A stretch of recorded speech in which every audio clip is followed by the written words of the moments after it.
Ashar. Pasak. Ashar. Pasak. Come! We're going to give it up for the Most High, man. It's a beautiful thing. Even though we still in captivity, we still got frankincense and myrrh, anointing oil. We got humble hearts that come towards the Lord. That's right. So it's a beautiful thing. And that's something that we get less and less of. But one thing that I noticed, being in the truth for a minute, it is always controversy. Before it get better, the water. We gotta go through some tribulations. There gotta be some growing pains. So Israel is always gonna go through some growing pains.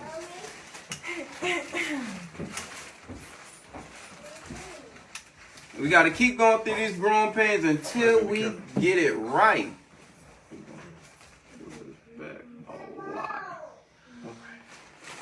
So we still gonna be waiting for them just for a little bit. Right. I think they almost here. If not, well, we already gonna start. All right, Con. So I would just need everybody that's here to stand up. Let's face the east. You can blow a horn out. Come.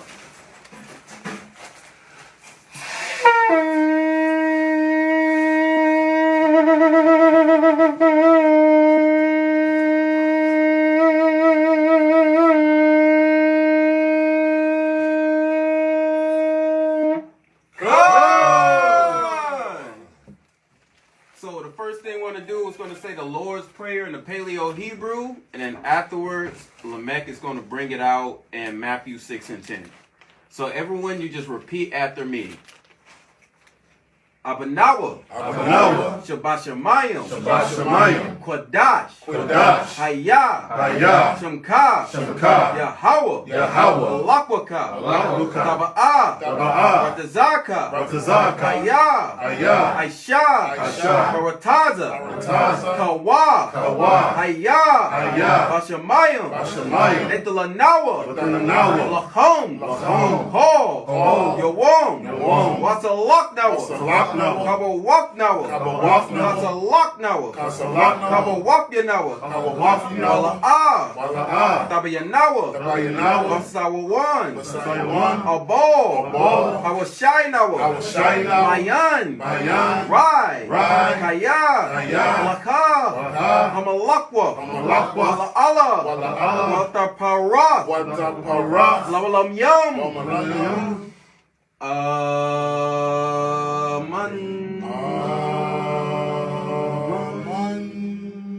Okay, you can bring that out in that Matthew 6 and 10. Huh? The Lord's Prayer is Matthew chapter 6, verse 10. Our Father, which art in heaven, hallowed be thy name. Thy kingdom come, thy will be done, in earth as it is in heaven. Give us this day our daily bread, and forgive us our debts, as we forgive our debtors. And lead us not into temptation, but deliver us from evil. For thine is the kingdom, and the power, and the glory forever. Amen. Amen. So this is the Four Corners Prayer, and we're going to start, and then we're going to finish up with the Shemai. So, Yahweh. Ba'ashem. Wayasharallah. Yahweh. Ba'ashem. Yahweh Shai. Barak. Wayasharallah. Wahabi of Saparium. Shema Yasharallah. Yahweh. Allah Hayanawa. Yahweh. Shema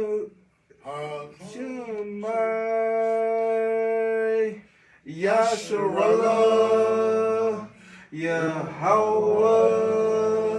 Allah Hayanawa. Yahweh. So like we're gonna start over. I had a brain fart for that Shemai. You got it. Come on. Shema, Yasharallah, Yahweh, Allah Ayanyah, Yahweh,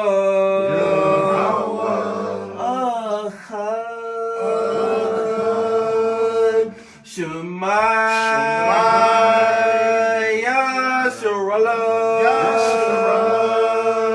Yahweh, Allah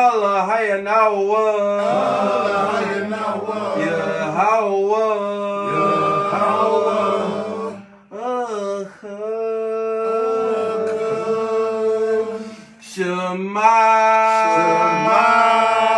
Yasharallah,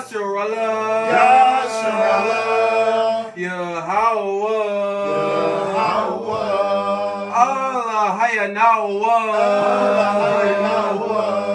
Allah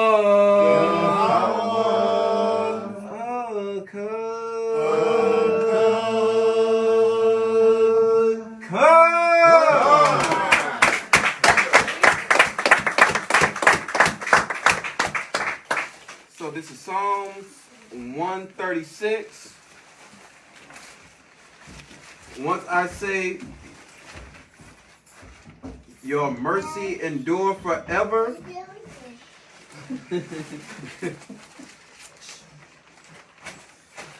Once I say your mercy endure forever, everyone else is going to say, Barak.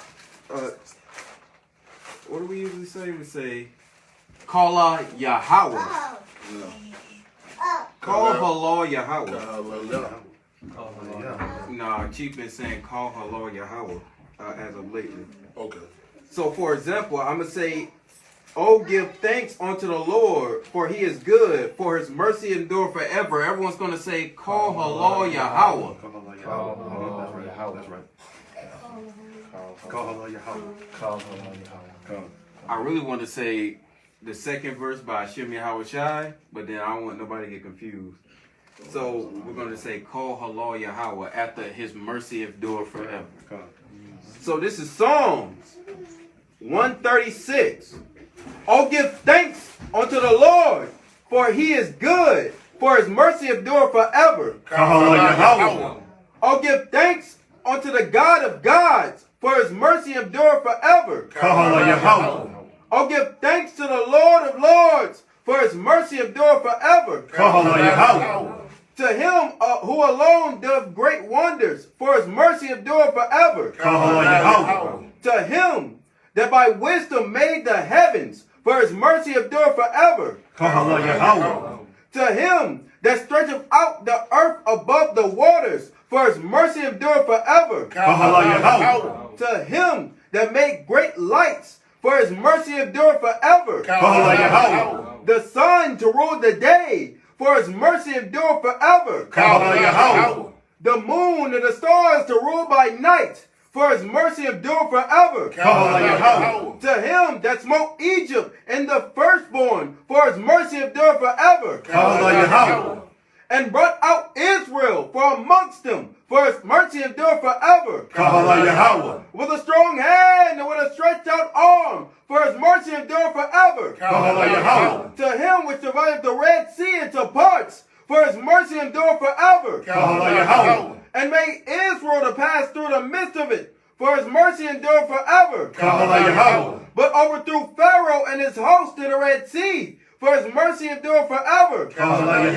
To him which led his people through the wilderness, for his mercy endure forever. To him which smote great kings, for his mercy endure forever. And slew famous kings, for his mercy endure forever. Sihon, king of the Amorites, for his mercy endure forever. And the Og, the king of Bashan, for his mercy endure forever. And gave their land for inheritance, for his mercy endure forever. Even an inheritance unto Israel his servant, for his mercy endure forever. Who remembered us in our lower estate, for his mercy endure forever. He hath redeemed us from our enemies, for his mercy endure forever. Yahweh. Who give food to all flesh, for his mercy endure forever. Yahweh. And gave thanks unto the God of heaven, for his mercy endure forever. Yahweh. Come! Ashar, Ashar, Pasak, Pasak. Ashar, Ashar. Pasak, Pasak. Ashar, Ashar. Pasak, Pasak.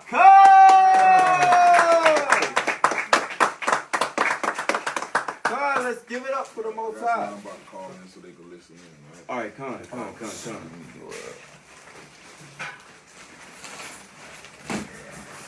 So all praises to the Most High by Shema Mashiach H.O.I, that we could all come in here and dwell in safety and get edified with some real food, that ever-living waters, like Shahpar would say, and that bread of life.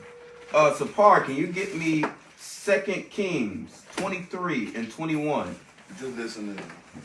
And Lamont, can you get me Exodus 24 and start at verse 5? 21. 2 Kings 23, verse 21. Come on, bring it out, huh? Come.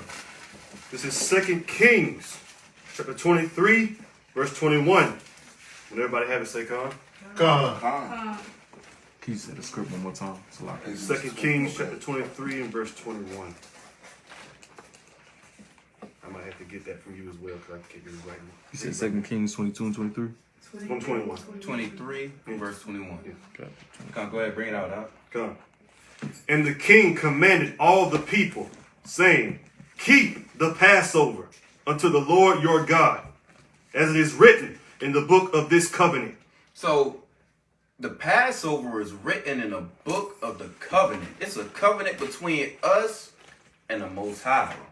A remembrance that our forefathers agreed that no matter what state we in, no matter where we at, even if we in captivity, if we far away from Jerusalem, we have a covenant. We have a duty to keep the Passover unto the Lord.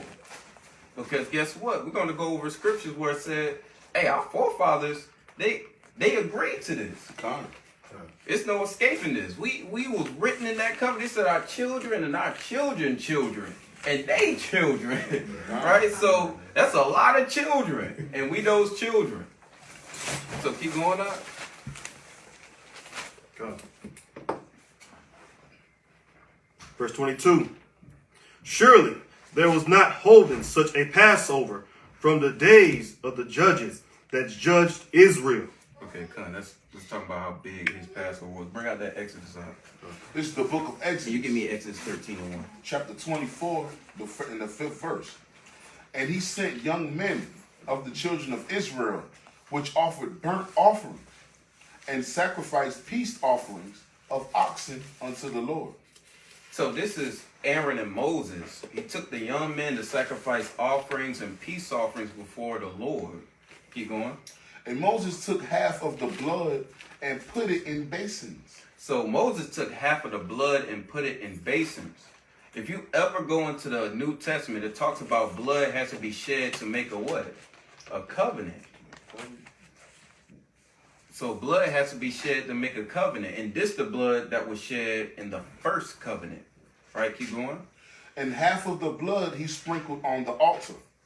And half of the blood he sprinkled onto the altar. Keep going. And he took the book of the covenant and read it in the audience of the people. And they said, all that the Lord had said will we do. It said what? All that the Lord had said will we do. So that means Moses sat in front of these people and read them everything that the Lord required of them. And they said, everything that the Lord said, we gonna do it. And be obedient. And be obedient. And that might be quite contrary when you read Exodus, Numbers, Leviticus. When you start reading quite contrary, right. At first it was like, oh, we can do all this. Until that heat in the wilderness started getting them. until they weren't getting food like they were in Egypt, till they didn't get that water. They got sick of that manna. Until they got sick of that manna. That's when we start going quite contrary. But when we got no excuse. Right? He said, look, I'm going to read this all to you. And they said, yeah, we're going to do it and we're going to be obedient. Right? Keep going. And Moses took the blood and spread it on the people. And then he took the blood and spread it on the people. So in the beginning, we were covered by our sacrifices. We were covered by our offerings. We were covered by the altar of the Lord. So he said, okay, I'll take the sacrifice that you gave to me and I'll cover you in that blood. Right? Keep going. And said, behold, the blood of the covenant which the Lord hath made with you concerning all these words. So now the Lord has made a covenant with us through all these words. It was like, this is what sanctifies it. That's the blood of the covenant. The blood of the covenant was what? In the beginning, it was bulls and bullocks. Give me Hebrews 8 and 1.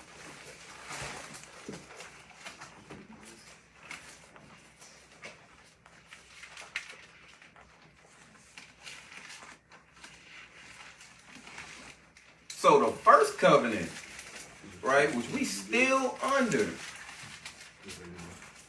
Okay, you start at Hebrews 8:1. Come. It's the book of Hebrews, chapter 8 and verse 1. Everyone have it, say con? Con. Now of the things which we have spoken, this is the sum.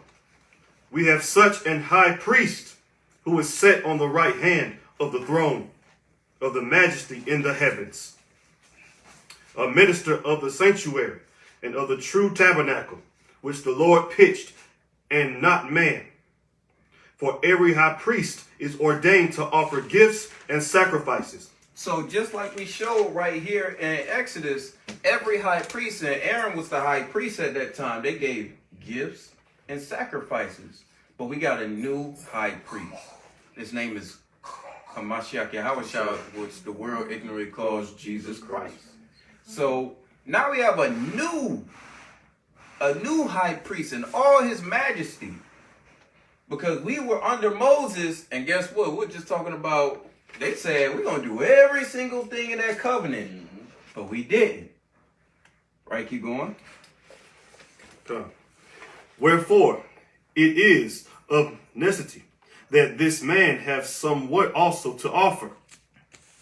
For if he were on earth, he should not be a priest, seeing that there are priests that offer gifts according to the law.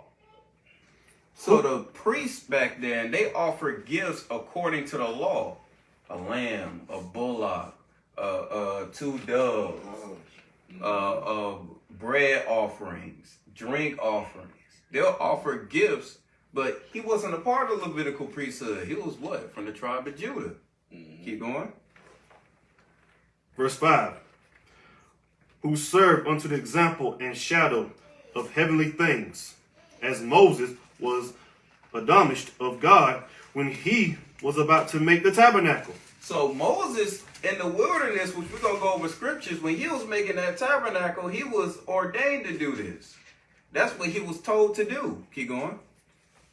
For see, saith he, that thou make all things according to the pattern showed to thee in the mount. So the Lord took Moses and said, look, 40 days and 40 nights, I'm going to show you everything you need to tell these people. And we just went over that. He showed them that covenant. And they said, we're going to do it. Keep going. Verse 6. But now hath he obtained a more excellent ministry, by how much also he is the mediator of a better covenant, which was established upon better promises. So this covenant that we looking for when Christ come back to give us, it's going to be a better covenant. One that we can actually keep. One that's going to be established that we can't break. Because guess what? Keep going.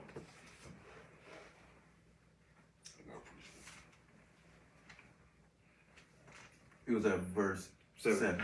For if that first covenant had been faultless, then should no place have been sought for the second. So if we kept the first covenant, just like they said, hey, before they got the blood sprinkled on, they didn't know what they was getting into. They didn't know what they was getting into. They said, yeah, we get everything the Lord said, everything. And we gonna be obedient. We got this. We got this. They said, they was like, yeah, Moses, we got this. Hold on. We got That blood on you. he sprinkled that blood on it. Moses like, you know what? I believe him. I'm crying. It was like, Moses like, you know what? I'm gonna have to believe you. Oh, here we go. He just sprinkled the blood on it, right?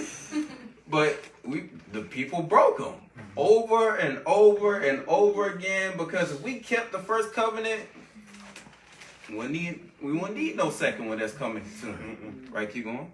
Verse 8. For finding fault with them. Said finding fault with them. Who's the them? That's us. Finding fault with them. Keep going. He saith, behold, the days come, saith the Lord, when I will make a new covenant with the house of Israel. With the house of Israel. Because when we had made that first covenant, we didn't know what the world was getting into. We thought, okay, you know, we just can't. We can break this law and he's still gonna save us. We could just, you know what, he ain't gonna worry about this little bit, even though we said we gonna be obedient. I got a point to that too, because it's something that I always ask people. What did Israel do to make the Most High save them out of Egypt? Nothing. They did nothing. Right? So when they come out, they thinking, okay, well, if he saved us for nothing, surely we can do this a little bit and he'll still save us. Right. If we did nothing, it was because of Abraham, Isaac, and Jacob, that promise. But the Israelites, we did nothing. We was going off in Egypt. Right? Come to the brother's point, we ain't do nothing. That's a good point. And in Exodus said he heard the cries of the people and he had respect on them. He had respect on Israel. And guess what? We have no respect for the Most High. No respect. None, not whatsoever. If we did, we wouldn't found that he wouldn't have found fault in us in the first covenant. And he still chose us. And he still chose us. Give me hop to chapter 9, start at verse 1. Hebrews 9 and 1. Okay, come on right here. This is Hebrews chapter 9, verse 1. Then verily the first covenant had also ordinances of divine service and a worldly sanctuary. So the first covenant, just like it had a divine service and a worldly sanctuary, an altar, had a tabernacle. Keep going. Verse 2. For there was a tabernacle made, the first, wherein was the candlestick, and the table, and the showbread. Candlestick, the table, we got the showbread up there. Keep going. Which is called the sanctuary. And after the second veil, the tabernacle, which is called the holiest of all, which had the golden censer and the ark of the covenant overlaid round about with gold, wherein was the golden pot that had manna, and Aaron's rod that budded, and the tables of the covenant. Come. Now drop to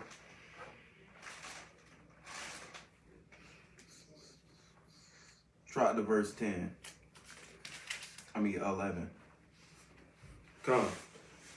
Verse 11. But Yahushua HaMashiach being come, and high priest of good things to come, by a greater and more perfect tabernacle. So we had that physical tabernacle, but now he's bringing a more greater tabernacle. It ain't physical. It's not spiritual. It's spiritual, but it's not physical. It's nothing you could touch, right? One of the greatest things when you hear about how when Rome sacked Jerusalem, you had General Vespasian and Titus. Titus is the father and Vespasian is the son. When Titus went in the Holy of Holies, he walked in the Holy of Holies. He was like, when I was expecting a statue, like a statue of a god, something big. And when he opened the second veil, guess what was in there? Yahushua. No. Guess what was in there? Nothing. It was an empty room. He was a room empty. It's like, Right. and guess what he said? These are the smartest and wisest people I ever met. Right.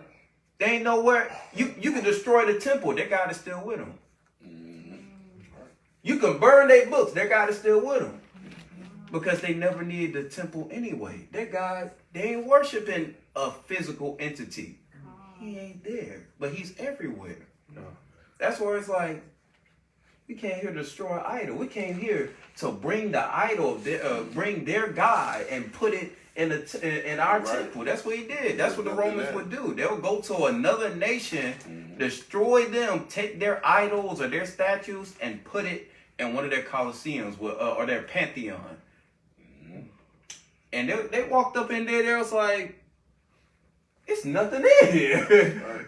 Now, when you go on those walls, now you'll see on the wall, you'll see General Vespasian and his son Titus stealing our menorahs, stealing our golden plates, our pots that we sacrificed. He stole everything. So they still have it, but they couldn't steal our God because we didn't worship a molten image.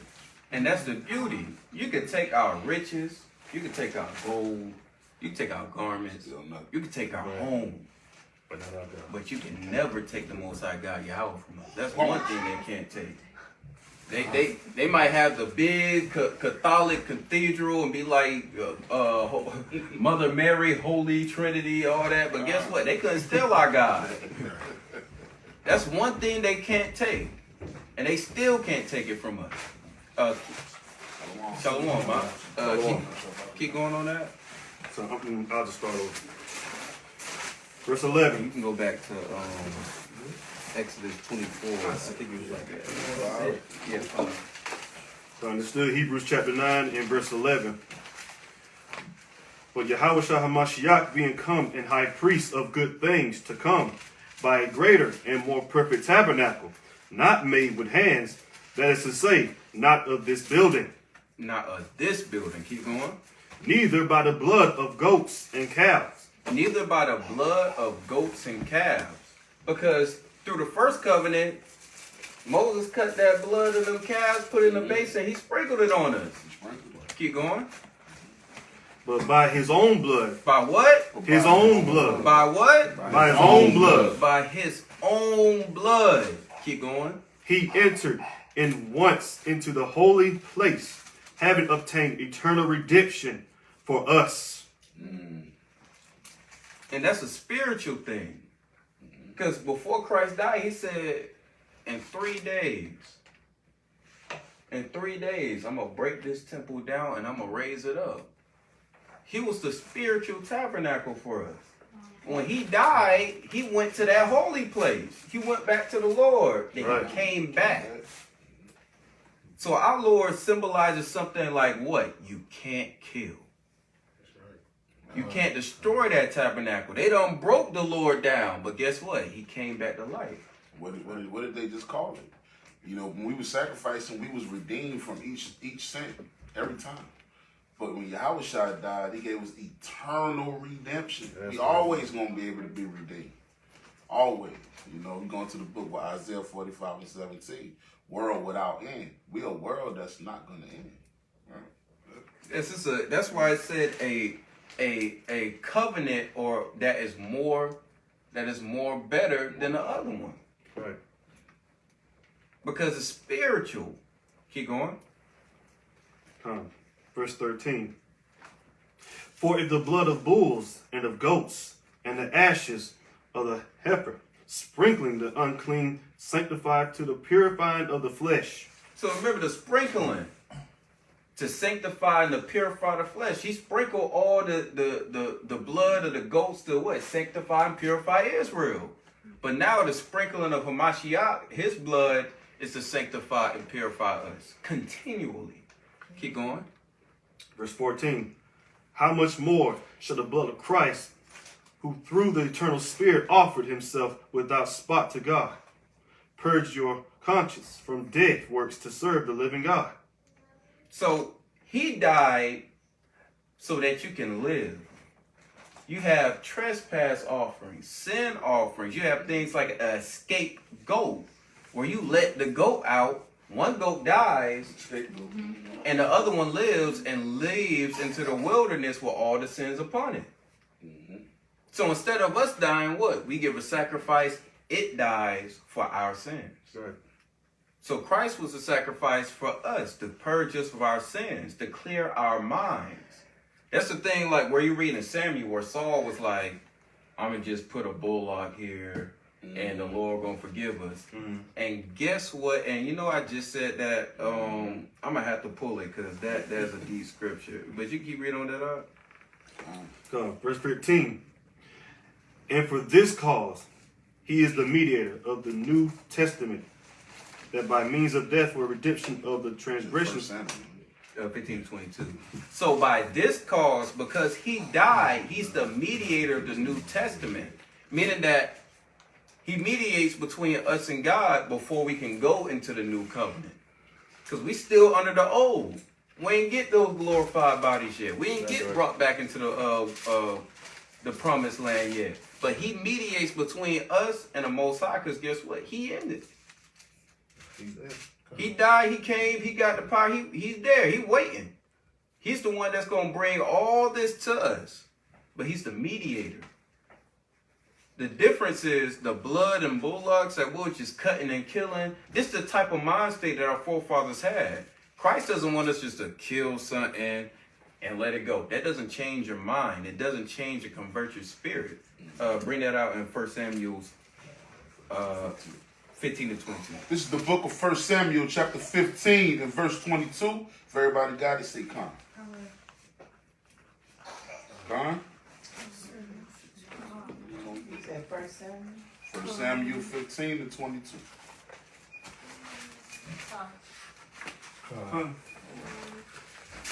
And Samuel said, hath the Lord as great delight hath the Lord as great delight in burnt offerings and sacrifices as in obeying the voice of the Lord? So Samuel asked Saul this one question, because Samuel told Saul, the Lord said, when you go in here, destroy these people. Shalom, my kid. He said, destroy these people. Don't take their idols. He said, if anything if a tree got an idol on it, the tree got to go down. He said, kill the animals. He said, don't leave anything in this city. Right. And guess what? Israel was so, don't hurt the king. Leave the king alone. The king, we done killed his people. We done killed all the lambs, the land. The king started crying. And guess what? The same king, he Amalek. He had Agagite. He agreed. Right here. All because of what Saul did years later. Now we got Alexander the Great and all his people. Because Antiochus Epiphanes, who came against us. All because Saul was like, you know what? I'm going to just put a little bull here instead of obeying the Lord. Keep going. 23. Oh, Salakia. Yeah, 23. As in obeying the voice of the Lord, behold, to obey is better than sacrifice. And 1 Samuel 15, verse 22. Let's start from the top. Yeah, man, you start from the top up. The book of 1 Samuel, chapter 15, and verse 22. And Samuel said, hath the Lord as great delight in burnt offerings and sacrifices as in obeying the voice of the Lord? So he said, does the Lord have more delight in burnt offerings and sacrifices than just doing what he said? Let's see what Samuel said. Behold, to obey is better than sacrifice, and to hearken than the fat of rams. He said to obey, to listen to him is better than to sacrifice, and to hearken is better than the fatness of lambs. Israel thought, oh, you know what? I could steal, but it's okay. Because I got a ram. Next month, I'm gonna give the Lord the fattest lamb that I bought with the money I stole. Oh. This is what Israel's thinking. Saul thinking, well, you know what? I didn't obey what the Lord said, but I took a cow that they had. I'm gonna just kill it. He'll take it. He said, I don't care about that cow. Just told you to kill all their animals not too long ago. You gonna sacrifice it to me? All you got to do is listen. He said, all I want you to do is obey my word. All right, so drop that. Give me Exodus. You was at 24 and 5. So Christ came so that we could obey. To cleanse us. He the sacrifice. We don't got to sacrifice no more. We have to obey the words of the Most High now. All right, bring that out. Huh? The book of Exodus, chapter 24 and verse 8. And everybody have it, say come. And Moses took the blood and sprinkled it on the people.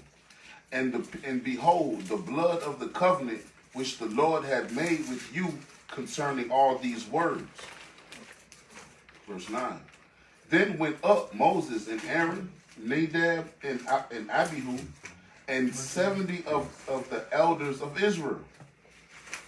And they saw the God of Israel, and there was under his feet, as it were, a paved work of a sapphire stone, and as it were, the body of heaven in his clearness. Verse 11.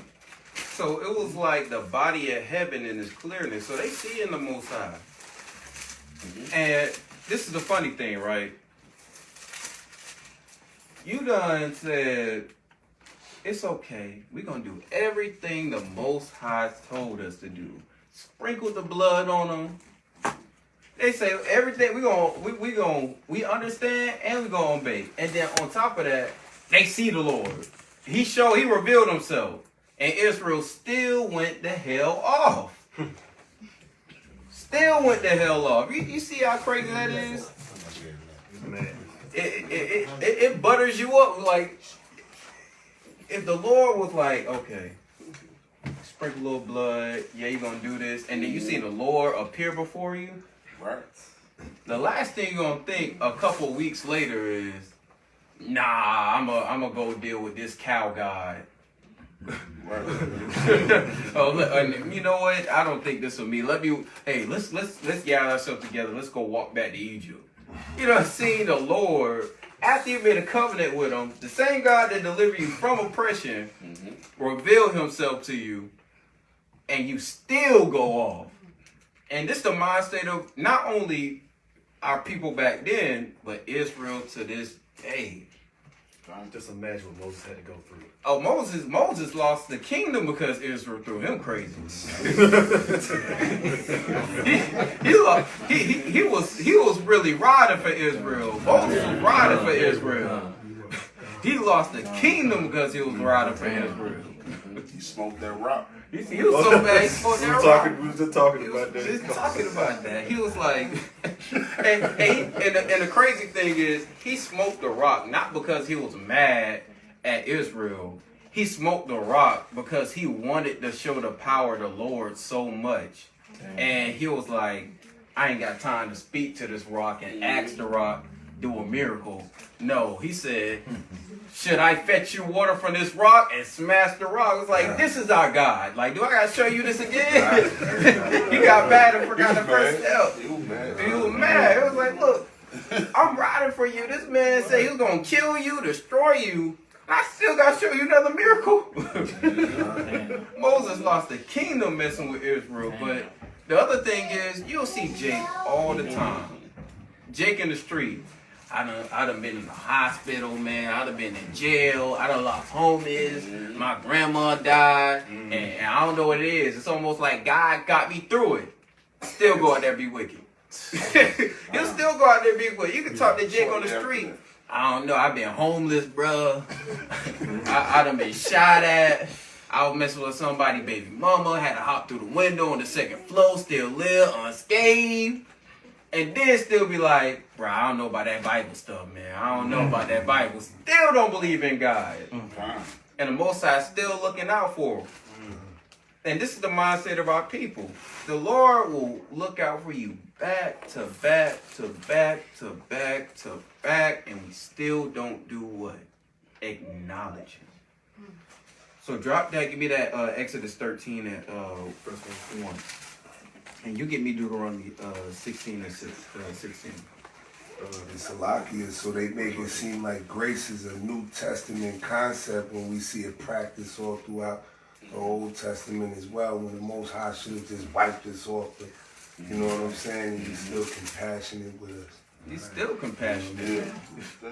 It's real crazy. Israel is they done lost their mind, man. Right. Like, To this day. to this day, like 𝐿𝐿 said, to this day, Israel lost their But mind. that grace is gonna run out. And then after that grace, we ain't got nothing but the wrath of the Most High. Israel still Gave us lost time. it. Yeah. Gave us time. That's all we see is the wrath of the Most High going on outside, man. That's Israel right. still don't get it. That's just a taste. Yeah, that's appetizing. Right. That's it. All right, bring out that Exodus 13:1. Come. Shema, y'all. Shema. This is the book of Exodus, chapter 13, and verse 1. When you have it, say, Come. Come. And the Lord spake unto Moses, saying, Sanctify unto me all the firstborn, whatsoever opened the womb among the children of Israel, both of man and of beast, it is mine. So the Most High want us to sanctify all the firstborn of anything in Israel. Men, beasts, it don't matter. He wants you to sanctify it, right? Keep going. Verse 3. And Moses said unto the people, Remember this day in which ye came out from Egypt, out of the house of the bondage. So Moses wants us to remember something about our firstborn. He said, look, sanctify all your firstborn man child, your firstborn lamb, everything. Why? Keep going. For by strength of hand the Lord brought you out from this place. There shall no leavened bread be eaten. This day came ye out in the month of Abib. Verse 5. And it shall be when the Lord shall bring thee into the land of the Canaanites, and the Hittites, and the Amorites, and the Hivites, and the Jebusites, which he sware unto thy fathers to give thee a land flowing with milk and honey. So the Passover or the unleavened bread is a signification of what? Our firstborn and being delivered out of Egypt. Why? We're going to get into that. Give me Exodus 1:11. Give me Exodus chapter 1, verse 11. You get me Hosea 1:9. Yeah, you get Exodus 1:11 and you get Hosea 1:9. So it's a reason why Moses is bringing out. He said, look, sanctify your everything that's your firstborn. Cherish it. Sanctify it. It's very important because it symbolizes us being redeemed out of Egypt. All right, bring it out, huh? It's the book of Exodus, chapter 1 and verse 11. When everybody have it, say, Come. Therefore, they did set over them taskmasters to afflict them with their burdens, and they built for Pharaoh treasure cities, Pithom and Ramses. But the more they afflicted, the more they multiplied and grew. So the more and more the Egyptians afflicted us, the more Israel grew. Just like how brothers be like, I don't believe that I don't believe we came on boats, man. How did all these people get over here? We came into Egypt, what, 75 souls, 70 souls, and came out 600,000. 600,000. We've been over here how long? About like over 400 years now, and we about like 50 million. Like it's a lot of us over here. Israel, when we get oppressed, this how you know. Look, we got really oppressed in this land. They went from 70 to 600,000. We went from a couple people on a boat to 50 million. You know how oppressed we have to be in this land to be multiplying like that? That shows you how wicked this place is that we had to multiply like that. We were just saying the other day, so-called just African Americans make up 14%, but when you put the Hispanics and the Native Americans, they the minority and we the majority, you know what I mean? That's how much we multiply, you know? We done multiplied a lot through this captivity. we pretty much we the workforce. We the biggest part of America right now. That's right. Keep going. And they were grieved because of the children of Israel. They got grieved because it was like, man, we've been beating these people, we've been killing these people, we've been murdering these people, and they still multiplying. They still multiplying. That's how Esau feel right now. He feel just like them right now. He like, what? You know, we done did Jim Crow, we done did slavery. We done did with Margaret Sanger, Planned Parenthood. Mm-hmm. Yep. We've been oppressing these people. We done did redlining. Took the strength out of the house. Locked the men up, started shooting them, put them in the crack era. They still here. They got people in the White House. They got millionaires. Like, just imagine that. You a Egyptian pharaoh. You like, wait, what in the world is that? A Hebrew in my temple? And now you got Esau. He like, man, what he says, niggas in the White House. Rugged spirit. Yeah. Niggas in the White House. How they get in the White House? And that's how Esau feels. Like, yo, how is this, man? We got black millionaires. He got more money. They multiplying. Like, they everywhere. Right. They're like, what in the world? We did everything to destroy these people. And Pharaoh's like, yeah, we got to do something about that. Keep going. Verse 14. And they made their lives bitter with hard bondage and mortar. Man, our lives bitter. Bitter. And in brick. And in all manner of service in the field. And all their service wherein they made them serve was with rigor. With rigor, everything. He said, yo, your services on your job. Esau like, yo, you gotta stay late. You gotta do extra. I need you to you need you over. Don't worry about them going on break. I need you 15 minutes more. He doing extra stuff. Mandatory overtime. Kill you with mandatory. I know that's crazy as hell. I done had that happen to me. Mandatory overtime. Oh, you know what? I know. It says that you leave at 10:30, but you got to clean the whole area. Now you leaving at 12 o'clock because everybody else going at 10:30. He said everything you do, he going to make you work with rigor. That's right. And slavery, you couldn't even laugh in slavery. The Jim Crow law was crazy. Right. If you seen a white woman in the Jim Crow law, you had to hop into a ditch. Right. Across the street. Everywhere don't got no ditch. Right. And everywhere ain't got no cross, no street. Where you gonna go? You couldn't even laugh. You had to have laughing barrels back then. Every single thing you did, the service, say even in the field, you working in the field, they oppressing you. They finding ways to oppress the hell out of you. Right. Make everything you do hard. Salaki, they had reckless eyeballing. You know, that was the law in Jim Crow. Reckless eyeballing. You look at me too long, you go to jail. That's Man. wicked, man.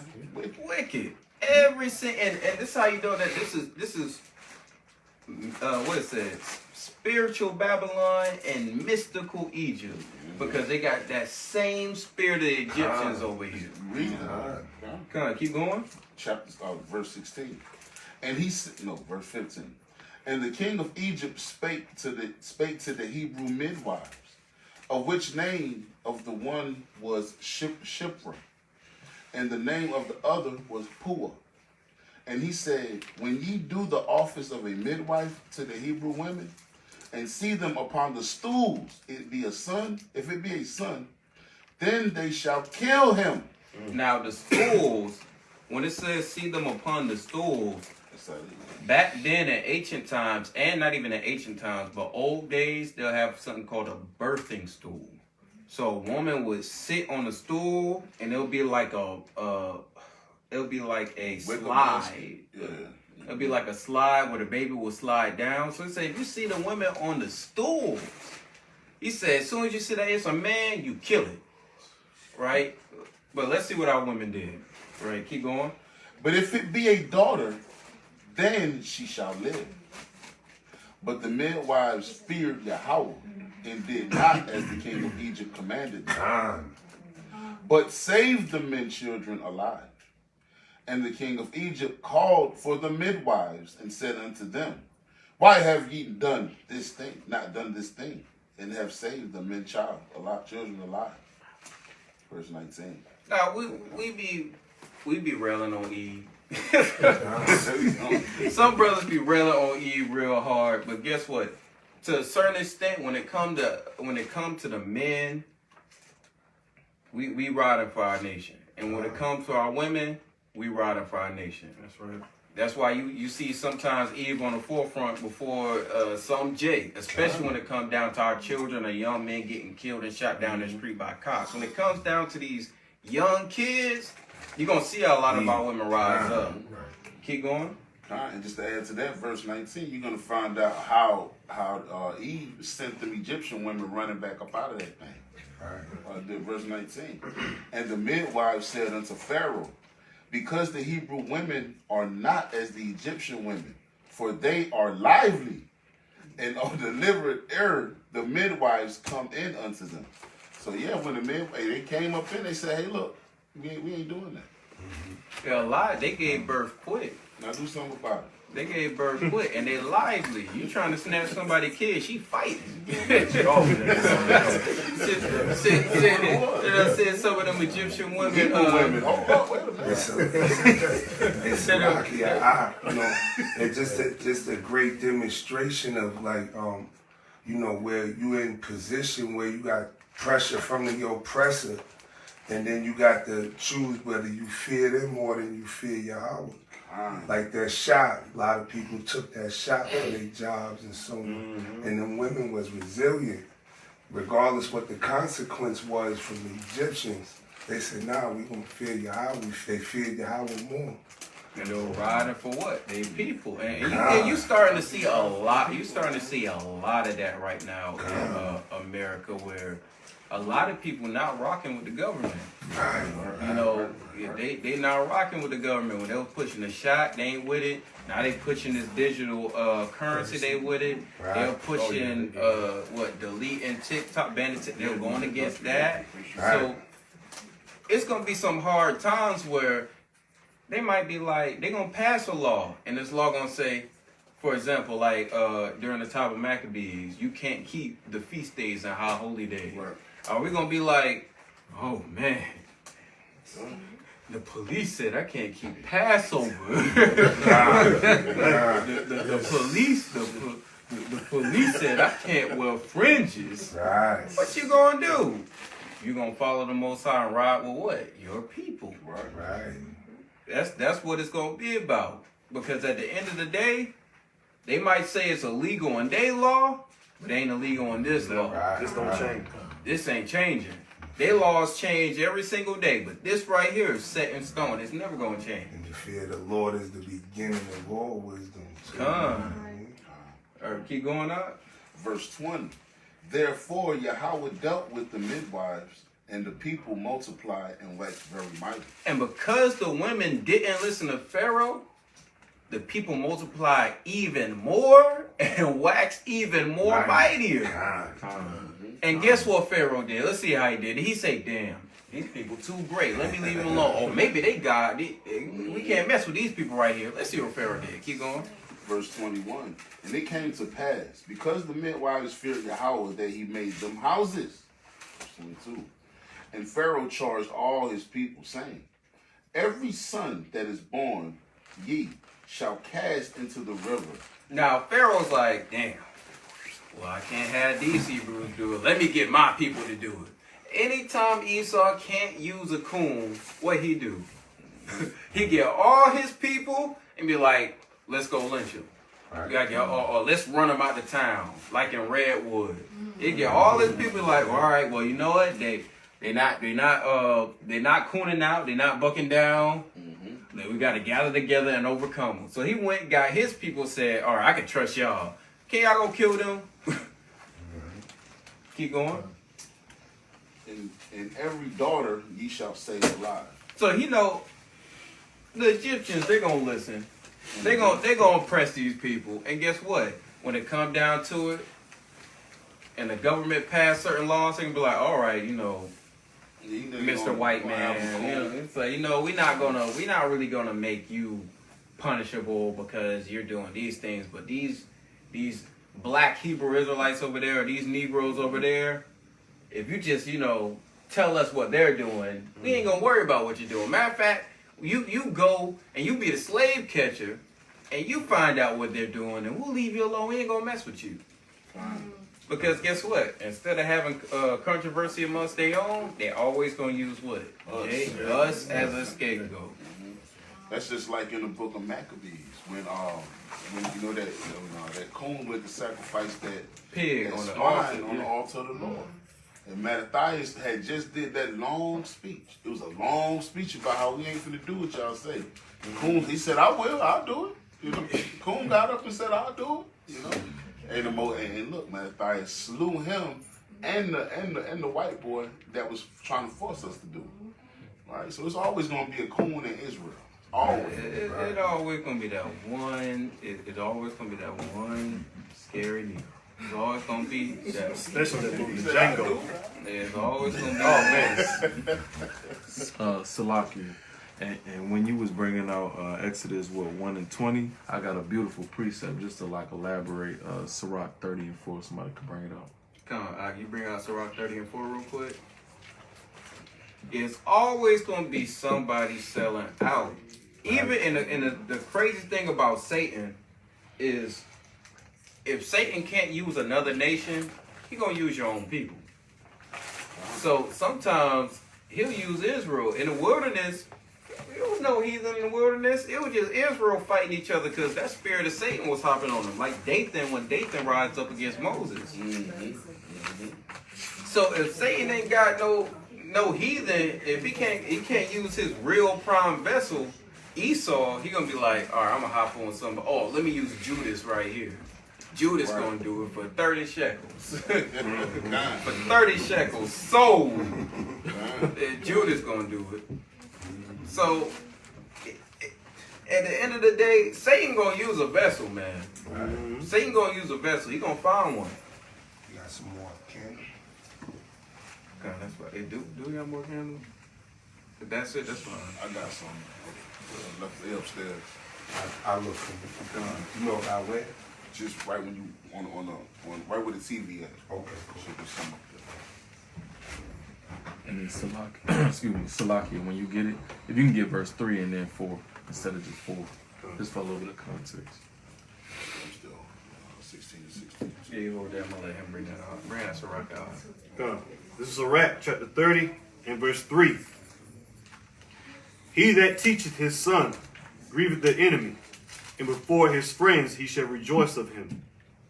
Though his father die, yet he is as though he were not dead, for he hath left one behind him that is like himself. So just to elaborate, when we was talking about the midwives rebelling to Pharaoh, when you as a woman rebel against the world and conform to the Most High's laws, commandments, and statutes, you actually contribute to this process happening.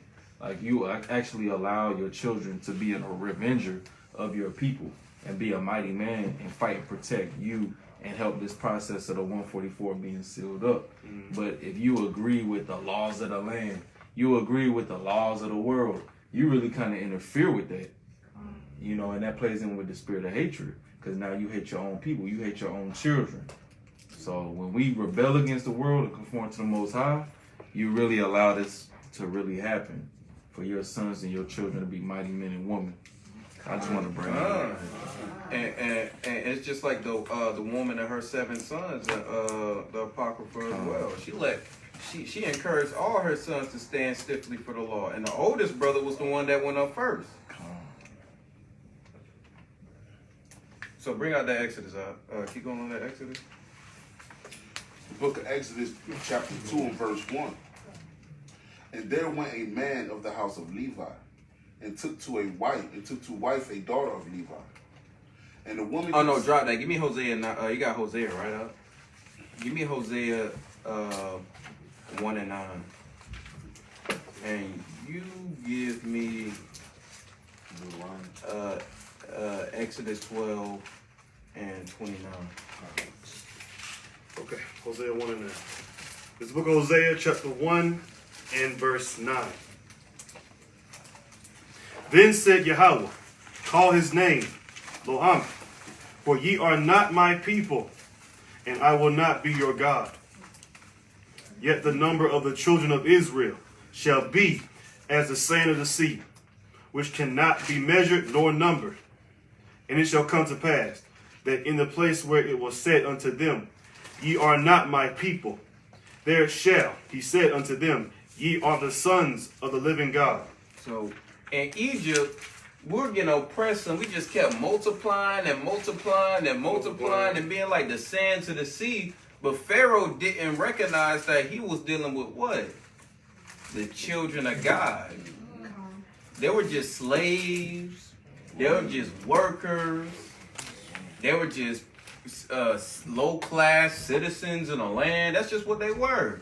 They didn't recognize them as these are the people of God, because if he did, he would never even thought of doing something like that to them. But we're going through a change in America where we were just slaves. We just criminals. Other proverbs and bywords.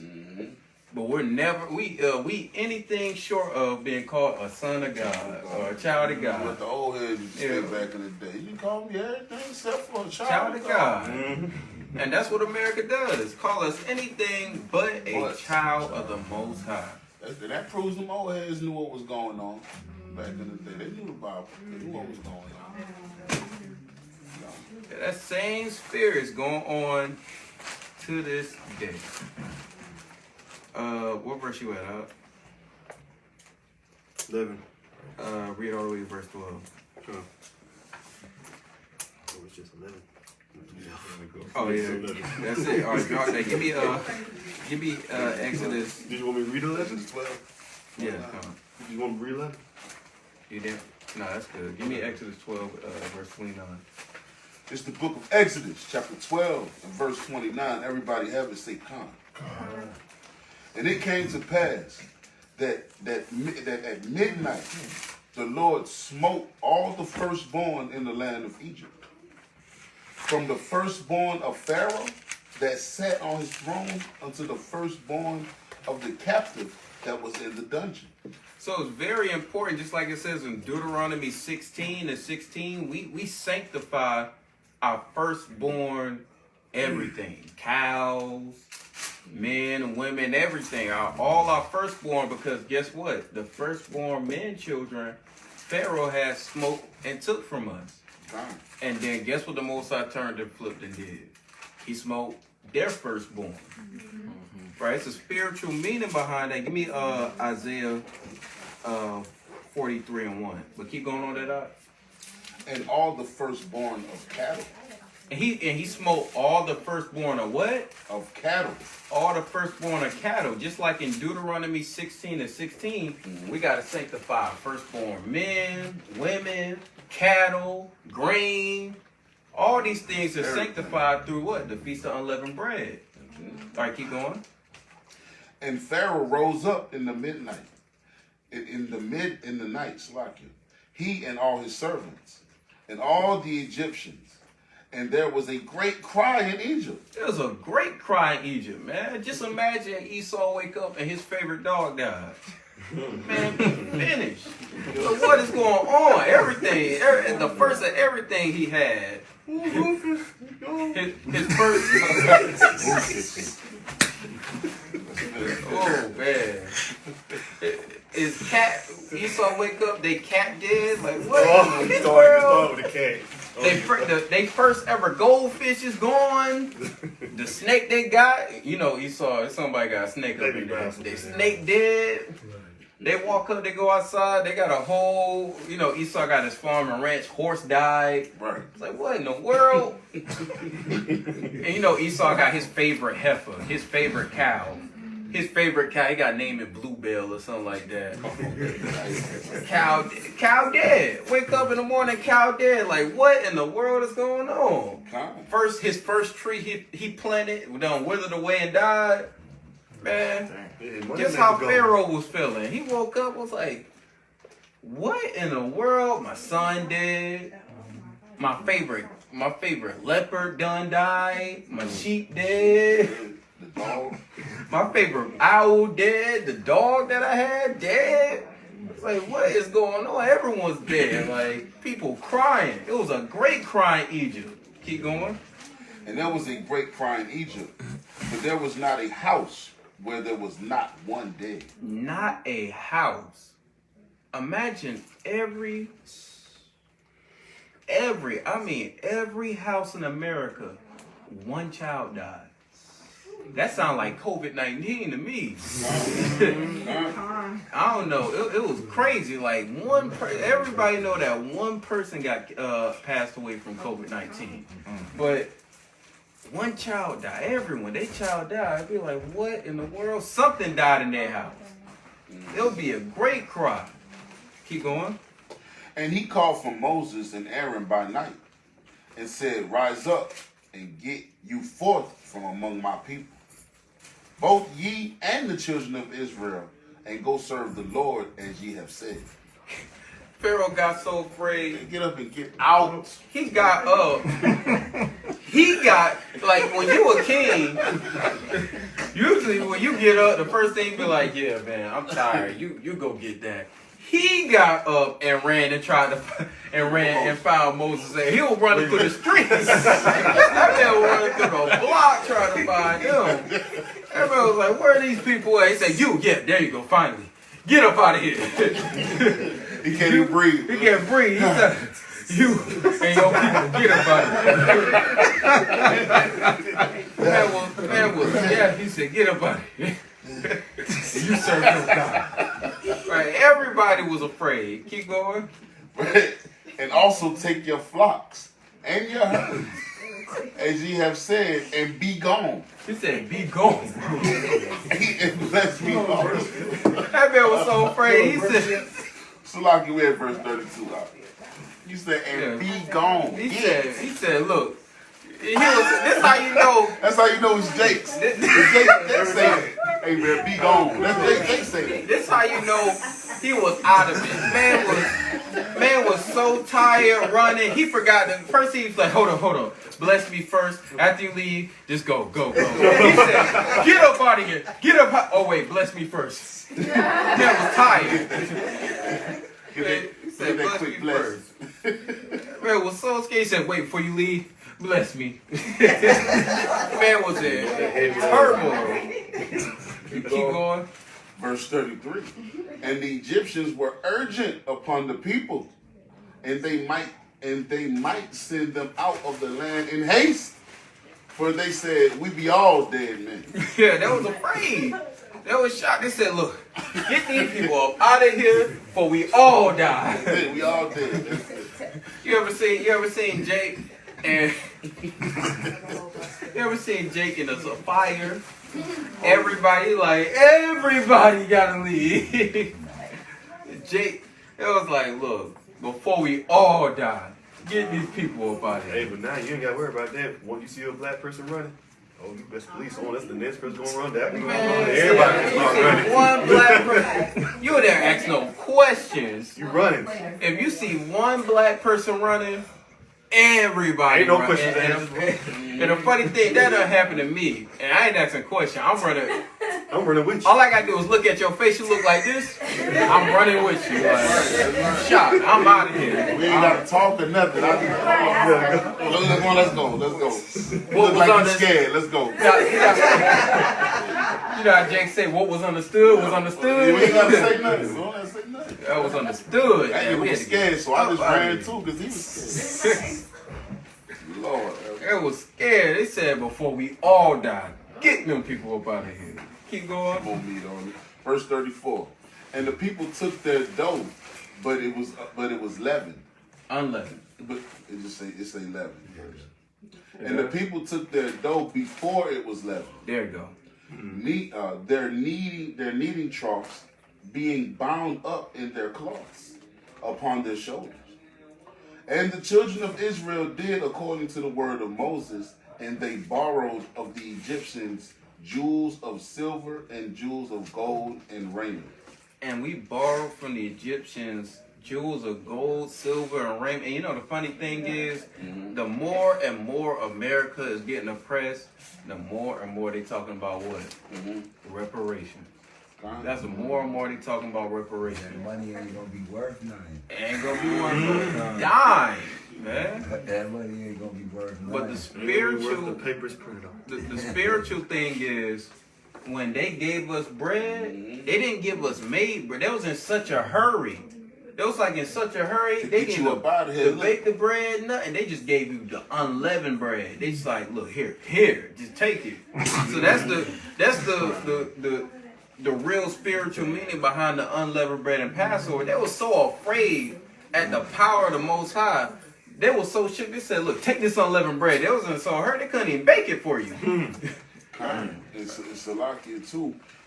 When it goes into borrow, when you borrow something, what do? You're supposed to bring it back, right? Did they bring it back? No. So they robbed them. They give me that. Let me get all of that from the voucher.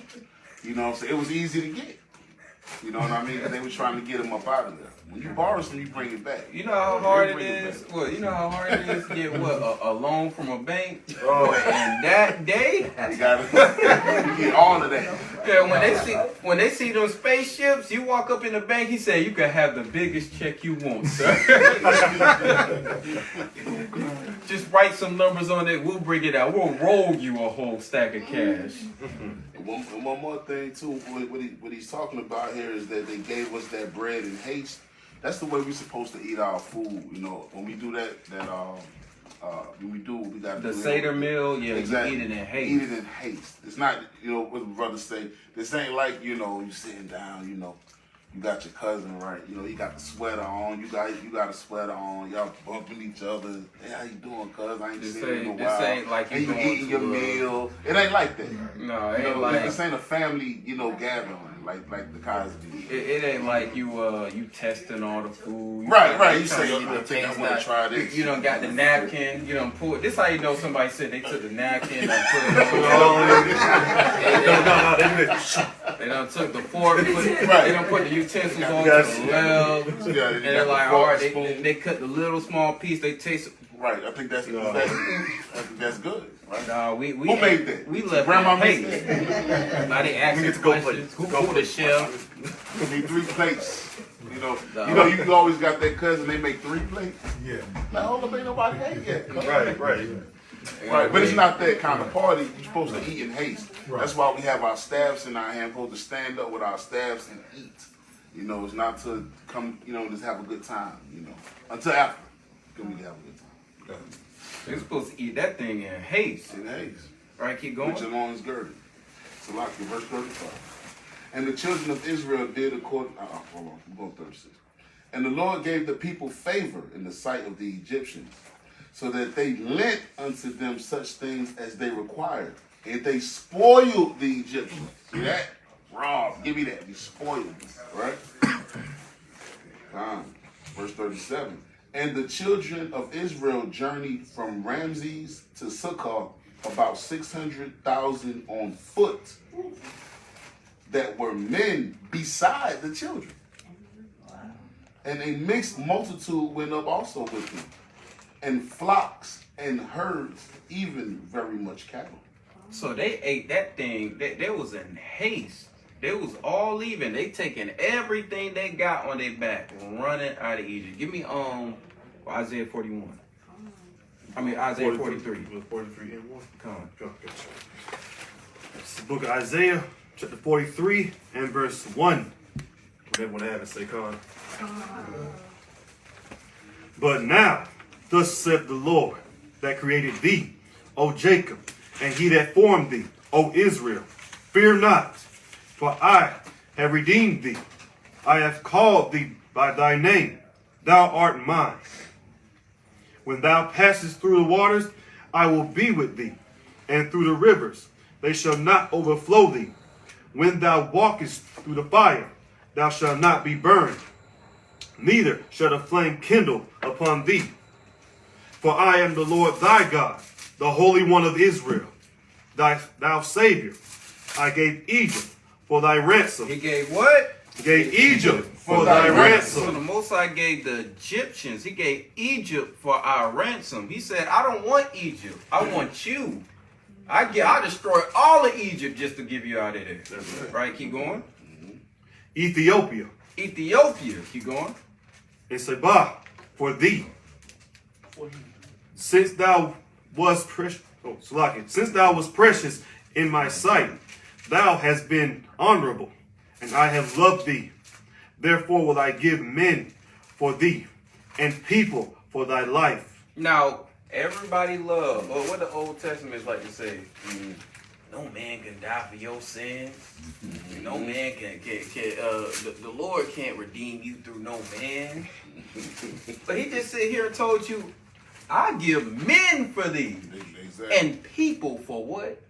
For you. Your life. For your life. But he can't stand it, but he can't do that with Christ. That's another cut for people in the Old Testament. How they miss that? How they miss that? They be missing a lot of stuff. He gave Egypt for ransom. He loved us. He said, I give all these people for you. For just you. For just you. Right, give me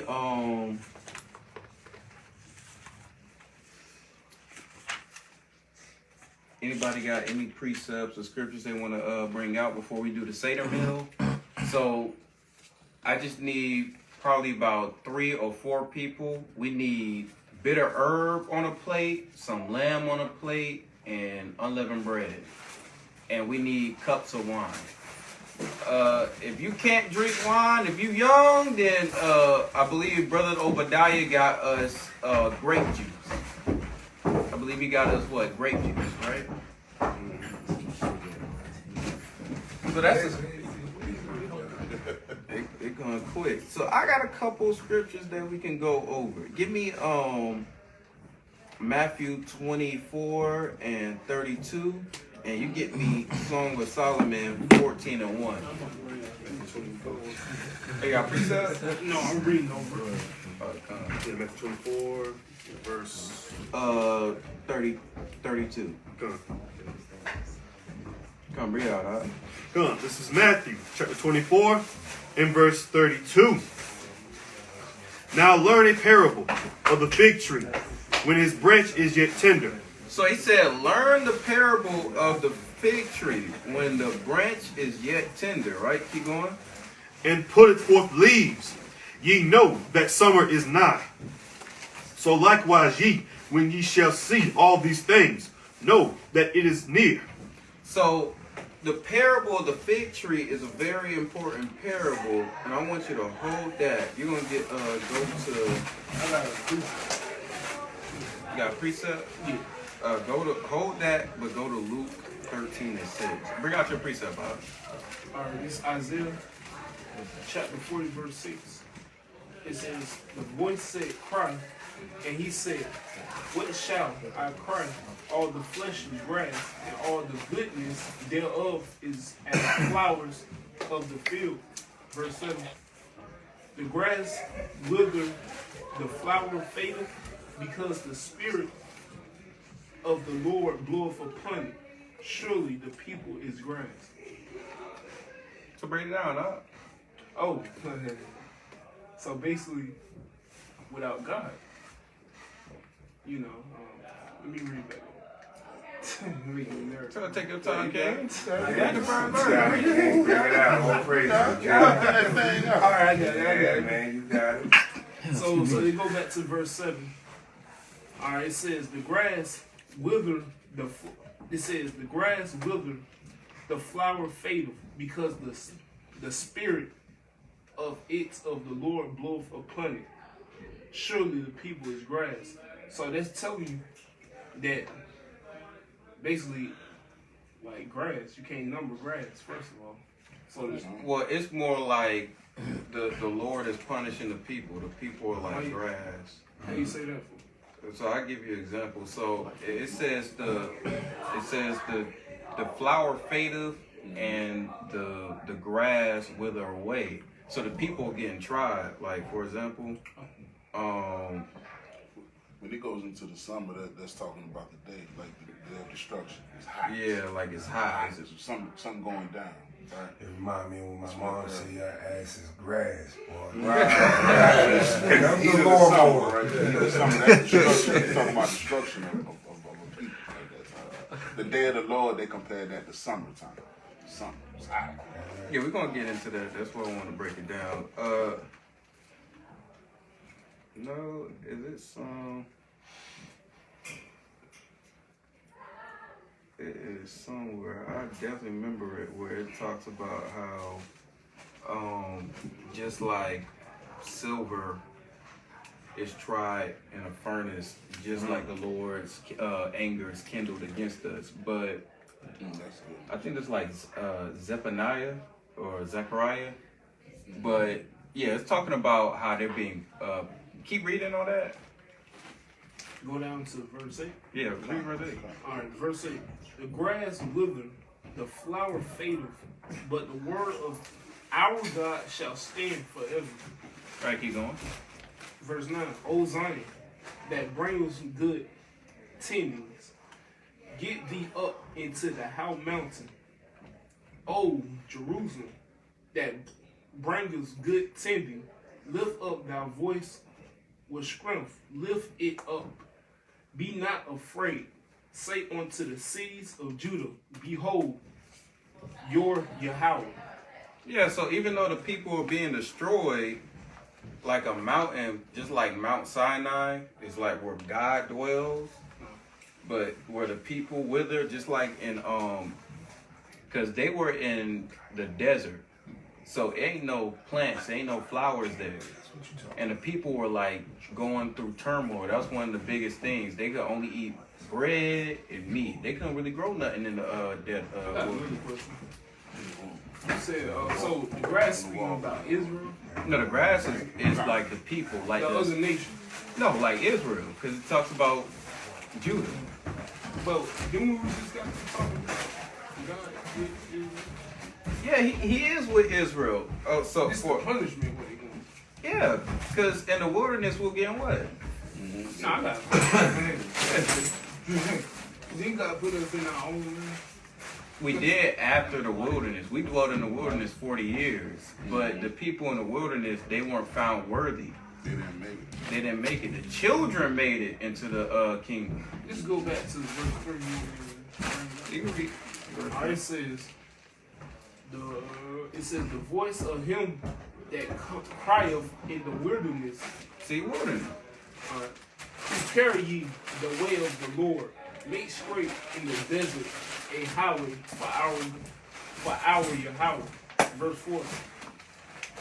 Every valley shall be exalted, but every mountain and hill shall be made low, and the cropped shall be made straight. It says, well, I'll go back. And the crooked shall be made straight, and the rough place Shall be plain. yeah, plain, yeah. So what are you talking about? He's still talking about the desert? So, for example, we were in the wilderness. No. So that's a terrible estate. There's no plants, there's no flowers, it's a desert. But he promised us what? A land of what? Milk and honey. Milk and honey, plants. He said, well, you're in this barren place, but I'm going to make you put you in plains where you have plentiful things. So why you was talking about grass being destroyed? Yeah, because it's no grass in the wilderness. They were in the desert.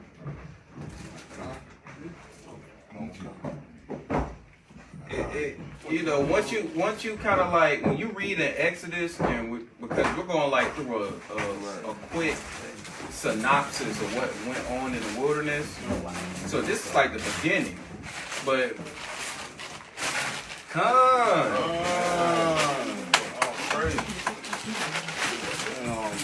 so when you go through the whole thing, one of the biggest issues that Israel had was Thawadah. No, I just was saving it. Yeah, son, take me. Take me. We're gonna be sleeping. Bring Sleep on the way. There's some plates on top of the fridge as well. Wait.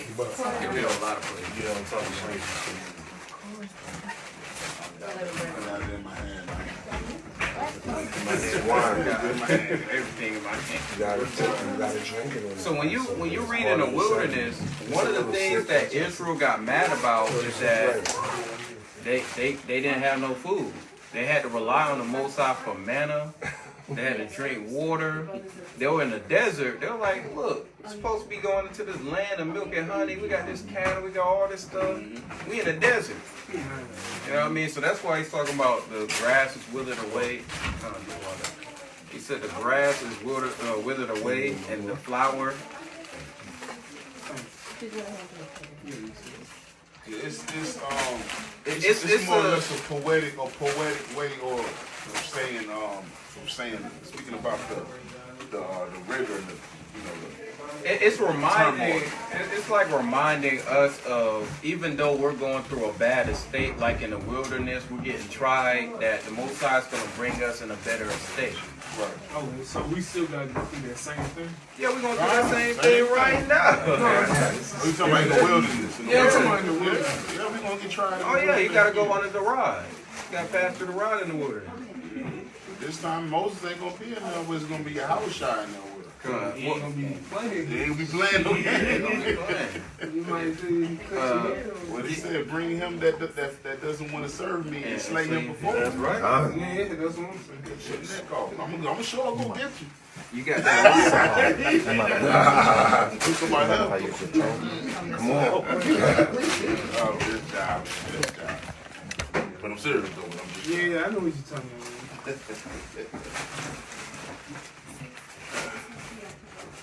Palm your shot. Praise. It ain't got to be a big piece of it. Boy, I was shot. No, bring out that Luke up. Yeah, Luke 13, verse 6. Come. Book of Luke, chapter 13 and verse 6. He spake also this parable. A certain man had a fig tree planted in his vineyard, and he came and sought fruit thereon, and found none. So, this man planted a tree in his vineyard. Remember, in the scripture it says, when summertime cometh, you understand the time. There we go. Give me the biggest piece you got. If this is your first time having horseradish, get the biggest piece you got. You gotta get the biggest. You gotta get the biggest. Don't be trying to get the smallest piece. Get the biggest piece you can. Yeah. We want big pieces up here. Alright, come on. Take part in the affliction, man. That's right. Come on, keep going up. Shoot. I might take Verse the 7. biggest piece for real. Then said he unto the dresser of his vineyard, Behold, these 3 years I come seeking fruit on this fig tree, and find none. So the master of the vineyard was like, yo, what's wrong with this tree? It's summertime. It's time to harvest. It's time to get ripe. What's wrong with this tree? It's supposed to be figs on here, right? Keep going. Cut it down. And he said, what? Cut it down. And he said, what? Cut it down. So the fig tree is like Israel. He said, man, these people still wicked. I had them in the wilderness for 40 years. They ain't been keeping the commandments. Matter of fact, cut it down, because guess what the Most High told Moses? He said, you know what? I'm tired of these people. I'm going to kill them all and start with you. He said, this tree ain't bearing no fruit. That's right. So he said, cut it down. But guess what the mediator said? And that's why Moses and Hamashiach is a symbolism of Moses was testifying for us, but right now we got Hamashiach Yahushua testifying for us. Keep going. Why covereth it the ground? And he answering said unto him, Lord, let it alone this year, also till I shall dig about it, and dug it. And if it bear fruit, well, if not, then after thou shalt cut it down. So he said, if it bear fruit, well, then you're going to take it. But if not, cut it down. Keep going. And he was teaching in one of the synagogues on the Sabbath. And behold, there was a woman which had a spirit of infirmity 18 years, and was bowed together, and could in no wise lift up herself. And when Yahushua saw her, he called her to him, and said unto her, Woman, thou art loose from thine infirmity. So that's the miracle that he did. But the parable is, Mashiach, he's there waiting like, look, hold on, Lord. Before you even do anything, give Israel a chance. And that's what the Lord's been doing. He said, look, it's somebody in there. Give Israel a chance. Just like in Sodom and Gomorrah. Guess what Abraham said? He said, if it's one righteous man in the city, just one righteous man in the city, Will you save it? will you save it? And this is the beauty of the mediators that we have throughout the Bible, who's always testifying for what? They family members. For the righteous. They testifying for the righteous, man. Right. Give me go back to Matthew 32.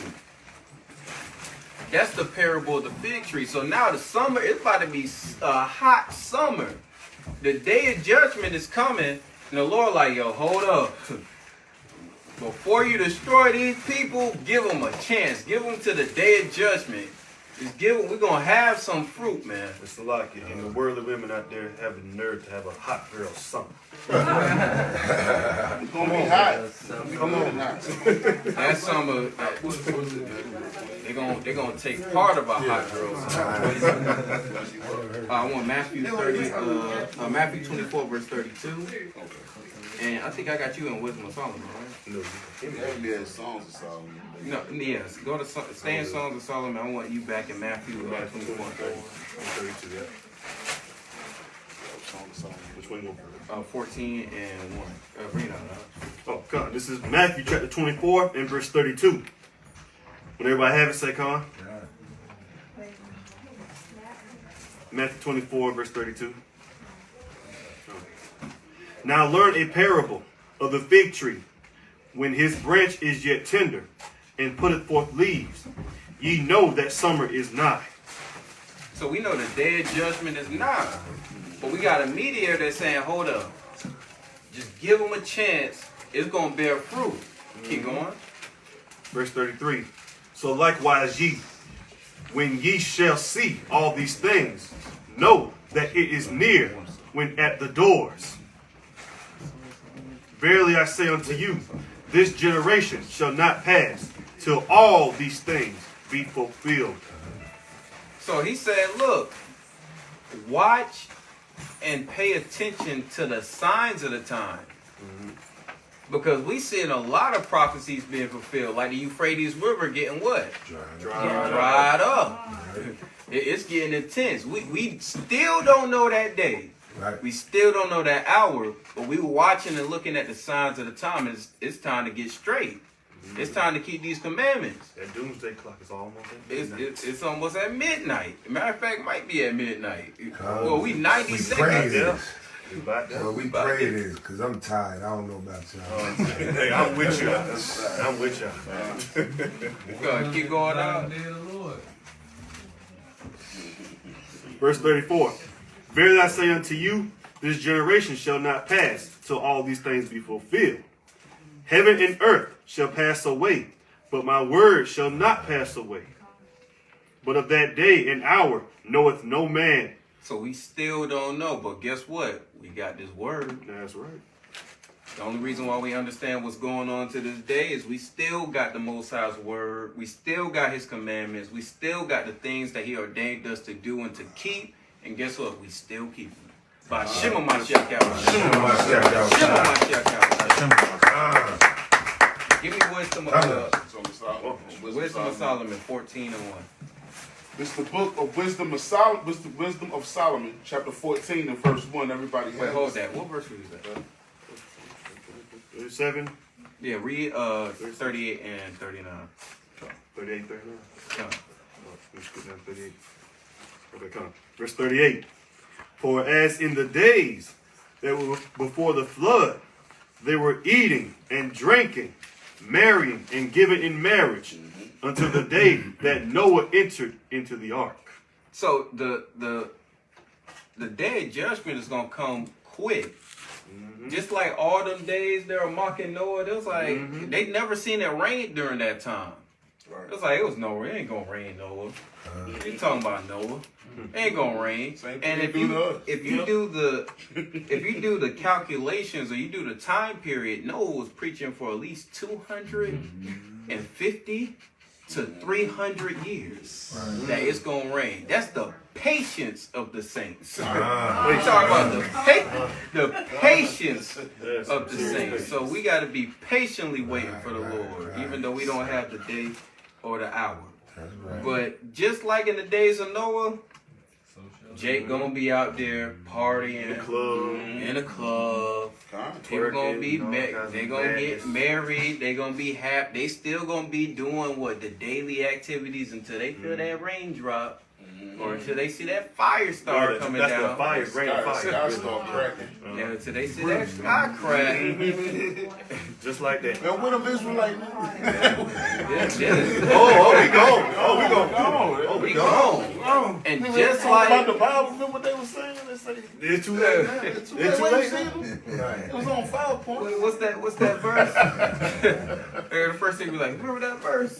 What was that verse? They're going to remember on that day. They're going to remember on that. Revelation 13 and 10.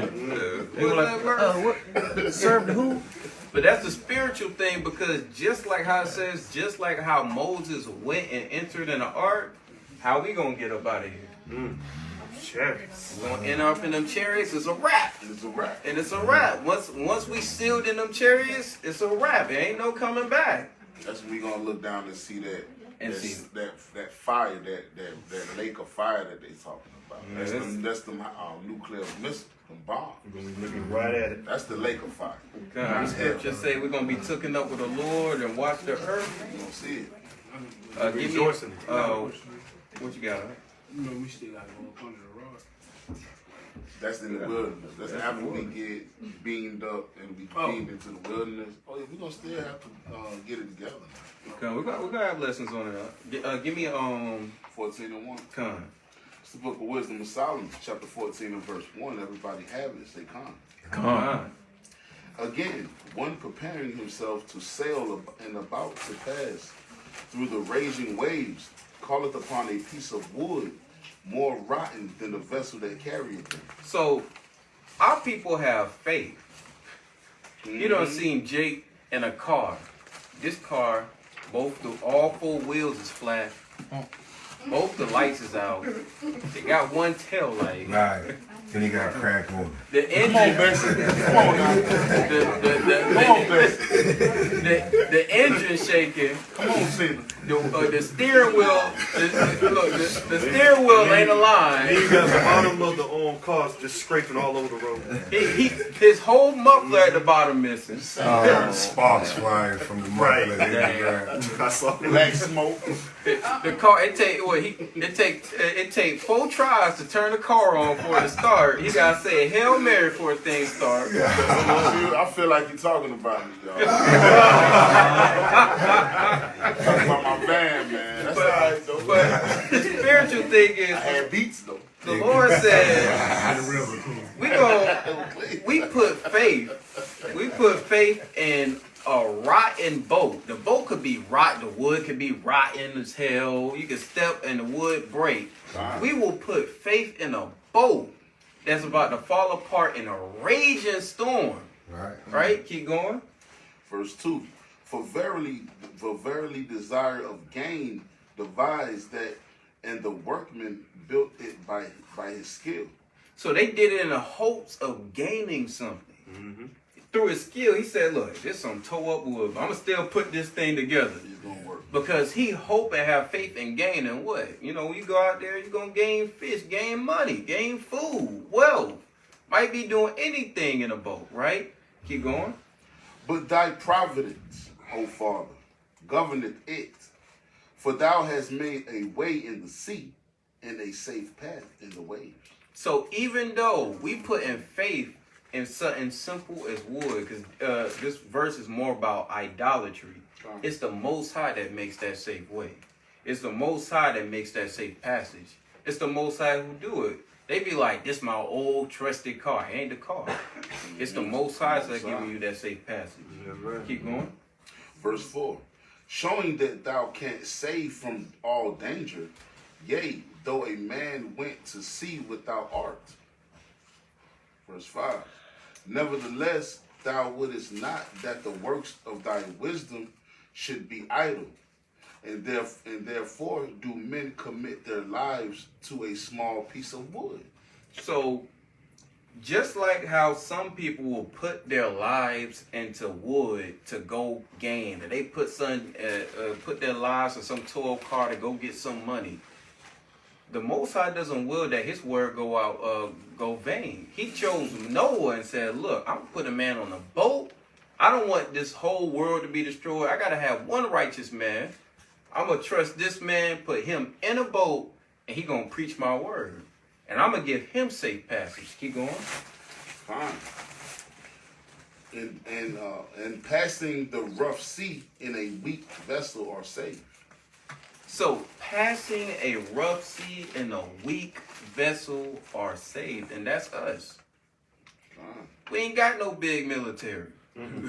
we ain't got all the money in the world. Man, we ain't got our own nation. But guess what we have? A great and an almighty and terrible God. That's right. And we don't put our trust in that broken down vessel. We put our trust in the Most High. Keep going.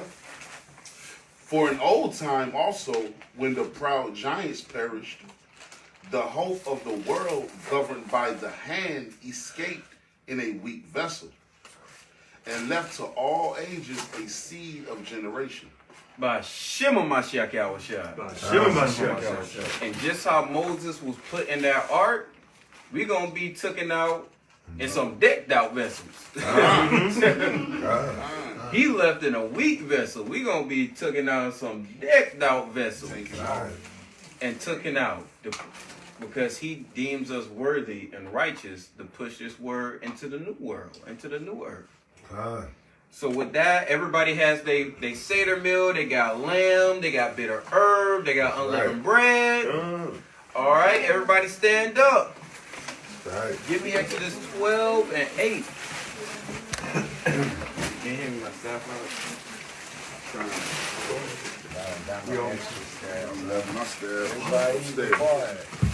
He back there in the corner. It's all right, kid. Bring out that Exodus chapter 12, verse 8. The book of Exodus. Nah, fine not. It's the book of Exodus, chapter 12, verse 8. It reads. Hold on, y'all, bear with me. Come on, now. Come on, right? Like Elder's about to say, sharp with the Sharp sword. with the sword. Sharp with the sword. Look at them swords. Look at them swords. All right, Wes. Come on, bring it out. The Huh? book of Exodus, chapter 12, and verse 8. Hear that? And they shall eat the flesh in that night, roast with fire and unleavened bread, and with bitter herbs they shall eat it. Keep going. Eat not of it raw, nor sodden at all with water, but roast with fire, his head with his legs, and with the pertinence thereof. And ye shall let nothing of it remain until the morning. And that which remaineth of it until the morning ye shall burn with fire. You on? Come on.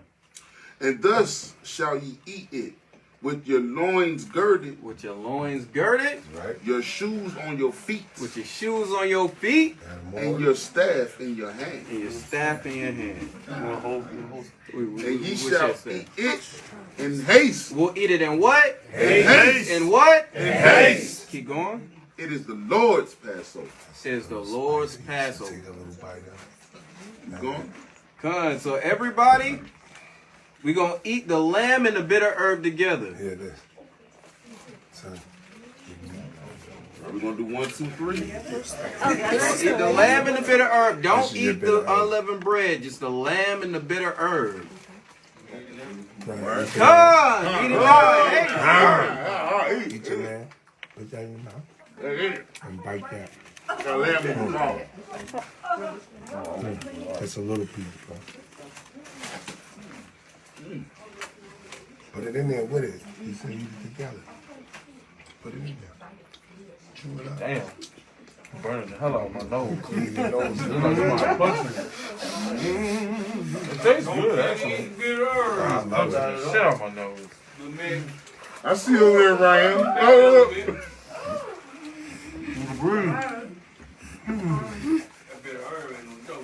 Well, that joint burning. This is as spicy as it goes to burn. Oh, praise it. It's a little spicy. oh, praises. Come here, Shala. Hold me outside. He's mighty with it. We got some teary-eyed Hebrews up in here, man. Hey, captivity will make you cry. Tell you. Just that bitter herb that make you cry. Come on, man. Not ready. That's right. See it. Hey, next time no cheating. Uh-oh. I don't get no small bitter herbs. You got to remember this bitterness. Yeah, I got a big one. Watch your plate from the camera. You got your plate right in the camera. Stand over so your plate ain't blocked. That's some bitter herb right there. Good ones. What we doing? Come. Bread, though. Well, if I had sinuses, it's cleared up. Oh, they clear. Oh, they clear. I can breathe now. That joint hit me. I'm gonna put it in. And brothers talking need to buy about some some bitter more of herb that. is lettuce. Look, you know Jake be wildin'. You don't want to do nothing hard. You want to do nothing hard. Israel always trying to escape it, man. You gotta go through the affliction, man. Right. Is a carrot a bitter herb? I know you can't eat that. Talking about carrot is a bitter herb. Lettuce, romaine lettuce is a bitter herb. Right. Caesar salad. That's the Terrell, real bitter where you herb at? right there. Terrell, you supposed to be here, Terrell. Shemai.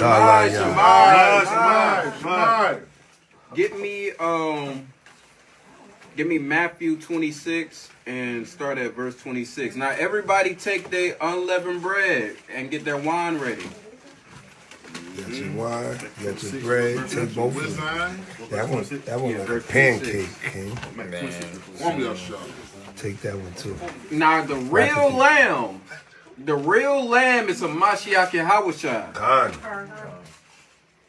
Done. This is book of Matthew, chapter 26 and verse 26. And as they were eating, Yahushua took bread and blessed it and brake it and gave it to the disciples and said, take, eat, this is my body. So this is the body of the lamb. All right. Eat it.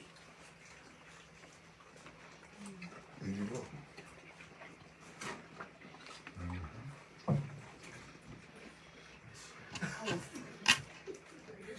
Ryan, you gotta eat that thing, man. I know it's dry.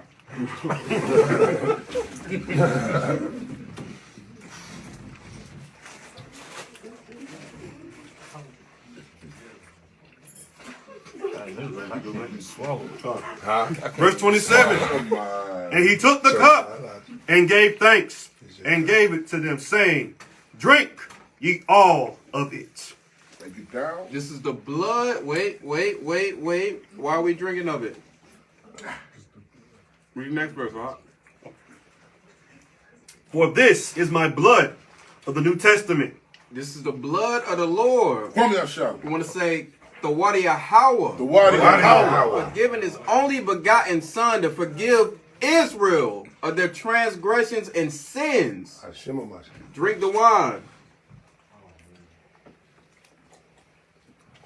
Throw it back, gangster. By Shema Mashiach Yahushua. Warm your shot. Come on now. Take a little sip. Ashar. Pasak. Ashar. Pasak. Ashar. Pasak.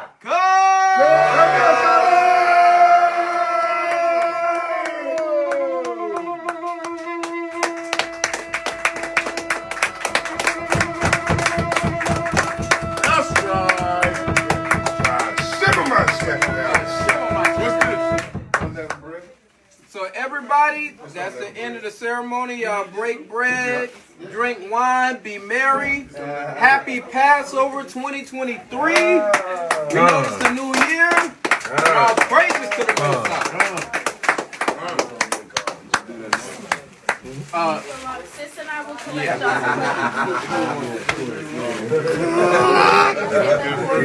Hold on, y'all. Gotta do the anointing prayer. We're going to let the women go ahead and drink. Okay. Okay. Okay, men first. We're gonna do the anointing prayer, men first.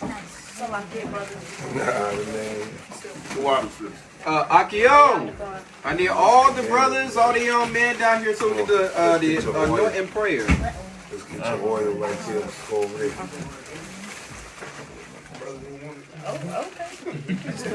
Got the speed now. Hey, You gotta drink all of that. I gotta drink the whole thing. I took a meeting. I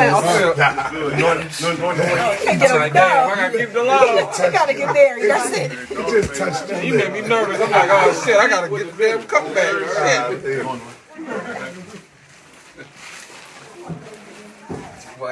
Shit. Get that Earl up on there. Get that Earl up there. Right in that little hole there.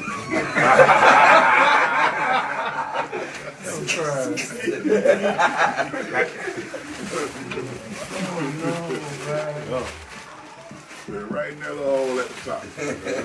Oh, you're gonna be shiny when it's over. Hey, you gonna have a hole full of hair. Shiny. Head full of hair. That's a little elbow grease in there. I think need a little bit extra. Get the spirits on. Everybody got anointed, men and women? Okay. Somebody go anoint the women? Yeah, I'll go ahead. that way when the women come, we'll just come and get them while they getting the food ready. Brothers looking mighty in the spirit. Come y'all shout. Come y'all. Come y'all shout. Come y'all shout. Shimmer my shit. Crazy, man. Mighty. Feel the spirit up in here. Come y'all shout. Hey, I ain't Oh, we gonna about to ask Captain, some you know brothers. what's on the spirit. He called a scripture that wasn't even there. He said, let's go to verse 13. I said, this man on Song of Solomon 14. Hey. He said like 3 times. No, it was an Exodus. It was an Exodus. It was Yeah, Exodus? actually Oh, it was Hosea 1 Yeah. through 10, but I messed up and said 12, but it's actually 1 through 11. Yeah. I got it in my 12, notes, yeah, 1 that through 10. 12, yeah. I said, this man's on the That's spirit. He everybody. said, read Who a called scripture that? that ain't even there. I was rolling. Y'all women not? All the way. All right, Akio. So after we say the prayer, we're going to point on you, and you're going to say your name, and we're going to say your name 3 times. But also, while we're saying the prayer, think in your mind a blessing that you want for yourself, others, that you need for this up-and-coming new year. Right? So us 3 up here, we're going to say the prayer, and we're going to say the name.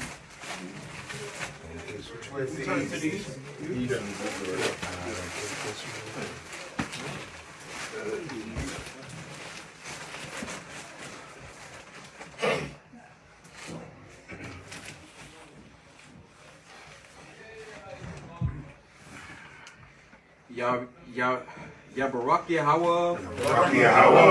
Yahweh.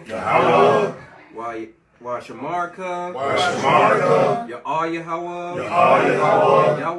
Yahweh. Oyaka. Wa Yakanka. Yasha Yahweh. Pen Yahweh. Oyaka. Wa Lashem. Makah. Shalom Yahweh. Hashem Yahweh Shai. Yahweh Dawa. Yahweh Dawa. Devontae. Devontae. That's it. Yeah. Oh, we okay. You started. One more time. One more time. Devontae. Devontae. Gary. Gary. Lee. Makai. Makai. Josiah. Josiah. Josiah. Josiah. Josiah. Arataza Adawan. Arataza Adawan. Arataza Adawan. Arataza Adawan. Arataza Adawan. Arataza Adawan. This on you. Armawatan. Armawatan. Armawatan. Armawatan. Armawatan. Armawatan. Rahim Gabar. Rahim Gabar. Rahim Gabar. Rahim Gabar. Rahim Gabar. Rahim Gabar. Sakona. Just the Akim. Did you go out? Yeah, he went. Okay. Yeah, we went. No, Lee went. I'm talking about the brother right here. Yeah, Yeah, he went. Yeah, that's Lee. Yeah. That's Lee and Homer. Oh, yeah. That's Lee. All right. This us now. Yeah, that's now. Yahweh. Bashem. You gotta get us. Oh, you doing great, King. Ein Wasapah. Ein Wasapah. Shemai, say it again. Ein Wasapah. Ein Wasapah. Ein Wasapah. Ein Wasapah. Ein Wasapah. Ein Wasapah. Ayanyah Ayanyah. Ayanyah Ayanyah. Ayanyah Ayanyah. Lamach Azariah. Lamach Azariah. Lamach Azariah. Lamach Azariah. Lamach Azariah. Lamach Azariah. Yahweh. Yahweh. Bashem. Bashem. Rapah. Rapah. Yahweh Shai. Yahweh Shai. Thawadah Yahweh. Thawadah Yahweh. Bashem Yahweh Shai. Bashem Yahweh Shai. Amen. Amen. Okay, let's get the Apocrypha. And I got some on the phone too, so I gotta do that too. All right, come. So we can bring all the sisters up. All right, y'all brothers. You don't fall back. Leave the sisters up. Yeah. Everybody got anointed. Come here, Shala. Come down. She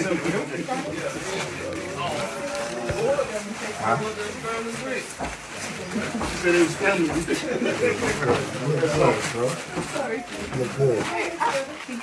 You forgot Obadiah. You was chefing.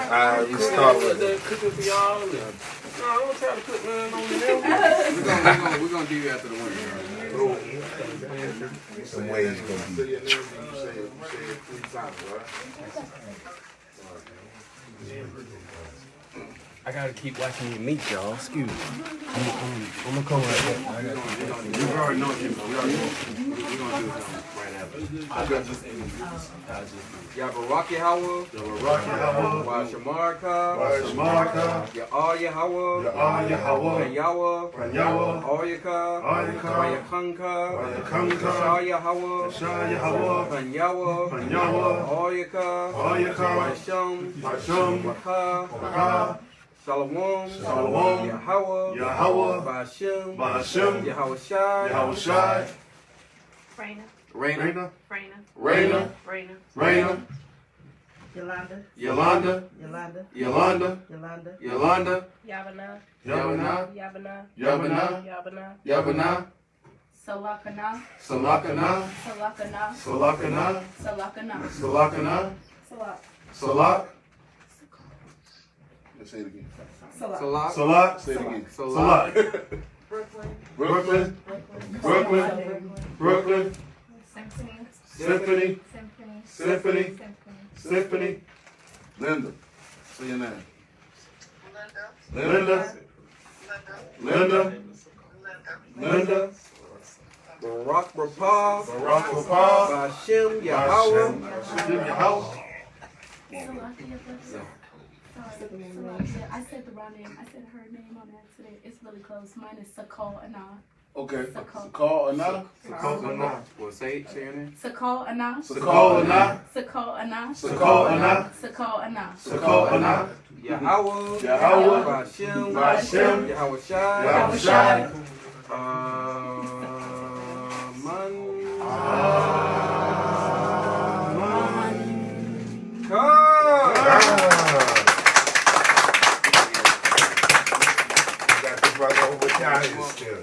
Everybody eat Where drink you and at? be merry. Go get Get over up here. Get up here. Come on now. Come on, man. I gotta watch the meat though, cause the meat. Yeah, we're gonna get it. The meat gonna be fine. No, it's not. If it burn up, it's not.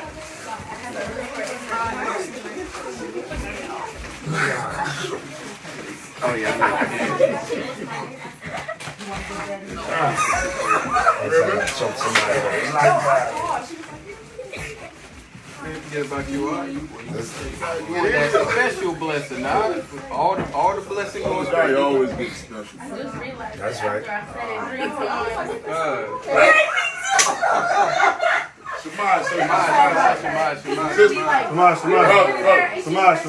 Shema. Ya Barak Yahweh, Barak Yahweh, Shemarka, Shemarka, Yall Yahweh, Yahweh, Yahweh, Yahweh, Oyaka, Oyaka, Wayakanka, Wayakanka, Shah Yahweh, Yahweh, Yahweh, Yahweh, Oyaka, Oyaka, Oyashamlaka, Oyashamlaka, Shalom, Shalom, Yahweh, Yahweh, Ba'ashem, Ba'ashem, Yahushai, Brother Brother Obadiah. Brother Obadiah, Brother Obadiah. Brother Obadiah, Brother Obadiah. Brother Obadiah, Thawadah Yahweh, Thawadah Yahweh, Ba'ashem Yahushai, Ba'ashem Yahushai,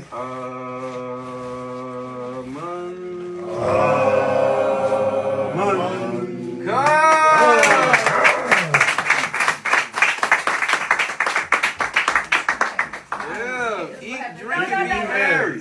Drink and be merry.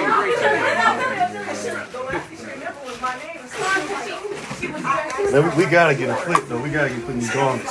I love that, man. My rib just slapped it together. I like that. I like And we that. got to put our ass to work. That's what we gonna do. We gonna We sell garments. Yeah. I told him, I said, by this time next year, you have to eat. Yeah.